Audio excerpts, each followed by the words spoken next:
Praise Lord. ദൈവനാമത്തിൻ്റെ മഹത്വമുണ്ടാകട്ടെ. എന്നെ കേൾക്കുന്ന എല്ലാ പ്രിയപ്പെട്ടവർക്കും കർത്താവായ യേശുക്രിസ്തു നാമത്തിൽ ഞാൻ എൻ്റെ സ്നേഹവന്ദനങ്ങൾ അറിയിക്കുന്നു. നശ്വരമായ സംഗതികളിൽ നിന്ന് നാം അകന്ന് നിൽക്കണം. വിലയില്ലാത്ത, നാം വേസ്റ്റ് എന്ന് കരുതുന്ന സംഗതികളിൽ നിന്ന് നാം ഒഴിഞ്ഞു നിൽക്കണം. എങ്കിൽ മാത്രമേ നമ്മുടെ ജീവിതത്തിൽ ഒരു നിറവനുഭവിക്കാൻ പറ്റത്തുള്ളൂ. ഇന്ന് പകൽക്കാലത്തെ അല്പനേരത്തെ ചിന്തയ്ക്കായിട്ട് 1 യോഹന്നാൻ 2-ാം അധ്യായം അതിൻ്റെ 16-ാം വാക്യം. 1 John chapter 2 verse 16. ജഡമോഹം, കൺമോഹം, ജീവനത്തിൻ്റെ പ്രതാപം, ഇങ്ങനെ ലോകത്തിലുള്ളതെല്ലാം പിതാവിൽ നിന്നല്ല, ലോകത്തിൽ നിന്നത്രേ ആകുന്നു. Praise God. നമ്മുടെ ജീവിതം വ്യർത്ഥമായി നയിക്കരുത്. വളരെ കെയർഫുള്ളായിട്ട് നയിക്കണം. എ വേസ്റ്റ്ഫുൾ life is a life that is leave to glorify ourselves, our desires and our agenda with no regard for the purpose of God. എന്നാൽ ഒരു കെയർഫുൾ ലൈഫ് എന്ന് പറഞ്ഞാൽ നാം ജീവിക്കുന്നത് എന്തിനാണെന്ന് വെച്ചാൽ to glorify God, to be what He desires, to do His will and to see His purpose fulfilled in our lives. ശ്രദ്ധയോടെ നാം ജീവിക്കുന്നത് ദൈവനാമ മഹത്വത്തിനായിട്ട് തീരണം. അവൻ്റെ ആഗ്രഹവും അവൻ്റെ ഹിതവും അവന് നമ്മെക്കുറിച്ചുള്ള ഉദ്ദേശവും എല്ലാം നിറവേറ്റപ്പെടുന്നതിന് വേണ്ടി ആയിരിക്കണം ദൈവമക്കളെ. നാം ആത്മാവിൽ നിറഞ്ഞിരിക്കുമ്പോൾ നമ്മുടെ ജീവിതം മറ്റുള്ളവർ നോക്കുമ്പോൾ ഒരു വ്യത്യസ്ത ജീവിതമായിരിക്കും. നമ്മൾ മനുഷ്യരുടെ ഈ ലിമിറ്റഡ് അറിവുണ്ടല്ലോ, ലിമിറ്റഡ് വിസ്ഡം, അതനുസരിച്ചല്ല ഓപ്പറേറ്റ് ചെയ്യുന്നത്. അതെല്ലാം വേസ്റ്റായി പോകത്തേ ഉള്ളൂ. പക്ഷേ നാം വ്യത്യസ്തരായി പെരുമാറേണ്ട കാര്യമുണ്ട്. ആത്മാക്കള ഈ നാളുകളിൽ അനേകർ നശിച്ചു കൊണ്ടുപോവുക. എങ്ങനെ? ഫലം കായ്ക്കാതെ വണ്ണം, ഇരുട്ടിൻ്റെ പ്രവൃത്തികളെ ചെയ്തുകൊണ്ട്. അതുകൊണ്ട് മനസ്സിലാക്കണമേ, ഈ ലോകത്തിലെ ആഗ്രഹങ്ങൾ അതൊന്നും ദൈവത്തിൽ നിന്നുള്ളതല്ല. അത് മനസ്സിലാക്കി കഴിഞ്ഞാൽ നാം പിന്നെ അതിനെ പിൻപറ്റേണ്ട ആവശ്യമുണ്ടോ? അതിൻ്റെ പുറകെ കണ്ടിന്യൂ ചെയ്യേണ്ട ആവശ്യമുണ്ടോ? അതല്ല നമ്മുടെ പ്രയോറിറ്റി. അതുകൊണ്ട് വേസ്റ്റ്ഫുൾ തിങ്സ് എല്ലാം വിട്ടൊഴിഞ്ഞിട്ട് ദൈവത്തോട് പറയണം, കർത്താവേ, പ്രയോജനമുള്ളവരാക്കി നീ ഞങ്ങളെ തീർക്കണമേ. അപ്പോൾ ദൈവം ദൈവീയ കാര്യങ്ങൾ നമുക്ക് വെളിപ്പെടുത്തി തരും. നമ്മുടെ കാഴ്ചപ്പാടിന് അവനൊരു വ്യത്യാസം തരും. പാപത്തെ വിട്ടോടുവാൻ അവൻ നമ്മെ ബുദ്ധി ഉപദേശിക്കും.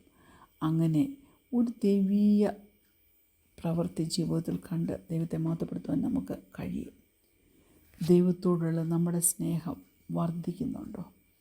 നമ്മിൽ നിന്ന് ഒരു നിറവ് പുറത്തേക്ക് പോകണമെങ്കിൽ തീർച്ചയായിട്ടും നമ്മുടെ ജീവിതത്തിൽ ദൈവസ്നേഹം വർദ്ധിക്കണം. ലൂക്കോസിൻ്റെ സുവിശേഷം 10-ാം അധ്യായം നാം നോക്കുമ്പോൾ 10-ാം അധ്യായത്തിൻ്റെ 25 മുതലുള്ള വാക്യങ്ങൾ നിങ്ങൾ പിന്നീട് അത് ശ്രദ്ധിച്ച് വായിച്ച് നോക്കിയാൽ മതി. അതിനകത്ത് നമ്മൾ വലിയ ദൈവപ്രവൃത്തി കാണുന്നുണ്ട്. Praise God. ദൈവത്തെ സ്നേഹിക്കുന്നവർ എങ്ങനെയായിരിക്കണമെന്ന് പറയുന്നുണ്ട്. നമുക്ക് ശമരിയാക്കാരൻ്റെ കഥ അറിയാം. അതുകൊണ്ട് ഞാൻ ഈ ഷോർട്ട് ടൈമിനകത്ത് അത് വിവരിക്കാൻ താല്പര്യപ്പെടുന്നില്ല. അർത്ഥപ്രാണനായി മുറിവേറ്റ് എല്ലാവരാലും ഉപേക്ഷിക്കപ്പെട്ട് കിടന്നപ്പോൾ നല്ല ശമരിയാക്കാരനായി നമ്മുടെ കർത്താവ് ചെന്നത് അല്ലേ. വാഹനത്തിൽ കയറ്റി, മൃഗവാഹനത്തിൽ കയറ്റി സത്രത്തിൽ കൊണ്ടാക്കി, കാശും കൊടുത്തിട്ട് പറഞ്ഞു, അധികം വല്ലതും ചിലത് വിട്ടാൽ ഞാൻ വരുമ്പോൾ തന്നുകൊള്ളാമെന്ന്. ദൈവത്തിൻ്റെ കരുണ എത്രയോ വലുതാണ്. Praise God. ജാതിയും കുലവും മതവും ഒന്നും നോക്കി മനുഷ്യരെ സ്നേഹിക്കുവാൻ നിൽക്കരുത്. അങ്ങനെ നാം ചിലരെ സഹായം ആവശ്യമുള്ളവരെ കണ്ടിട്ടും ഒഴിഞ്ഞു മാറിയാൽ ആക്ച്വലി നാം അവർക്ക് എന്തെങ്കിലും സംഭവിച്ചാൽ നമ്മൾ അവരുടെ മർഡർ ആയിരിക്കും. ഹല്ലേലൂയ. അങ്ങനെ ആരെയെങ്കിലും കൊല്ലുന്ന വ്യക്തിക്ക് സ്വർഗത്തിൽ സ്ഥാനമുണ്ടോ? നോ. നമ്മൾ സ്നേഹത്തിൽ നടന്നാൽ, നമ്മൾ ആത്മാവിൽ നടന്നാൽ, പ്രൈസ് ഗോഡ്, നമുക്ക് സ്വർഗരാജ്യത്തിൻ്റെ അവകാശികളായിട്ട് തീരുവാൻ ഇടയാകും. അതുപോലെ 1 യോഹന്നാൻ 2-ാം അധ്യായത്തിൻ്റെ 15, 16-17 വായിക്കുമ്പോൾ നാം കാണുന്ന ഒരു വാക്യമുണ്ട്. 15-ാമത്തെ വാക്യം, ലോകത്തെയും ലോകത്തിലുള്ളതിനെയും സ്നേഹിക്കരുത്. ഒരുവൻ ലോകത്തെ സ്നേഹിക്കുന്നെങ്കിൽ അവനിൽ പിതാവിൻ്റെ സ്നേഹമില്ല. ജനമോഹം, കൺമോഹം, ജീവനത്തിൻ്റെ പ്രതാപം, ഇങ്ങനെ ലോകത്തിലുള്ളതെല്ലാം പിതാവിൽ നിന്ന് അല്ല, ലോകത്തിൽ നിന്നത്രേ ആകുന്നു. ലോകവും അതിൻ്റെ മോഹവും ഒഴിഞ്ഞു പോകുന്നു. ദൈവേഷ്ടം ചെയ്യുന്നവനും എന്നേക്കും നിലനിൽക്കും. അതേ ദൈവവേദലേ, ദൈവത്തിൻ്റെ ഇഷ്ടം ചെയ്താൽ നാം നിലനിൽക്കും. നമുക്കതിനു വേണ്ടി ഏൽപ്പിച്ചു കൊടുക്കാമോ? ദൈവസ്നേഹം ലോകത്തിൻ്റെ സ്നേഹത്തോട് ശത്രുത്വമാണ്. രണ്ടും രണ്ട് സെപ്പറേറ്റ് കാറ്റഗറീസാണ്. Praise God.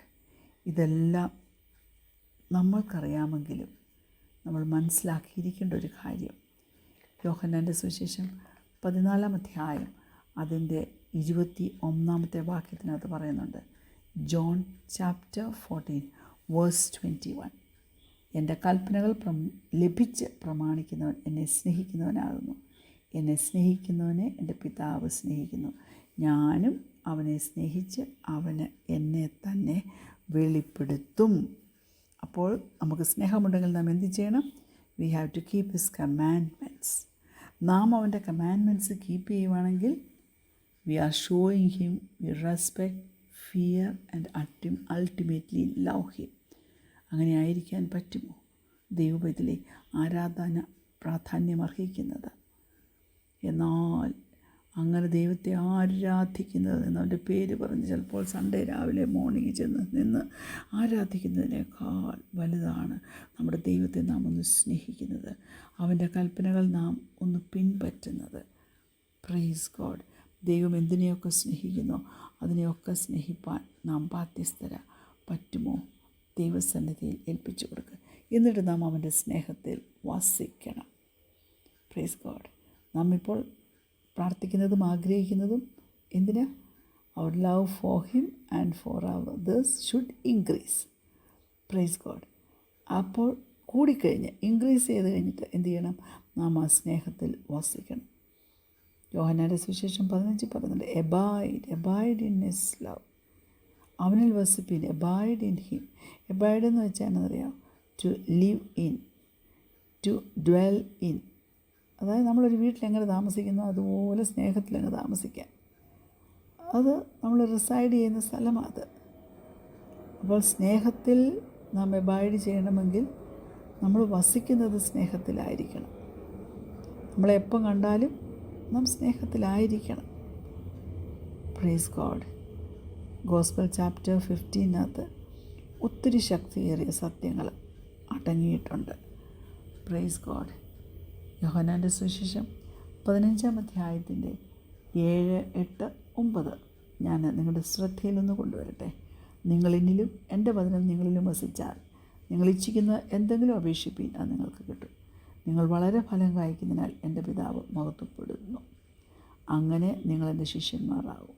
പിതാവ് എന്നെ സ്നേഹിക്കുന്ന പോലെ ഞാനും നിങ്ങളെ സ്നേഹിക്കുന്നു. എൻ്റെ സ്നേഹത്തിൽ വസിപ്പീൻ. ഹല്ലേലൂയ.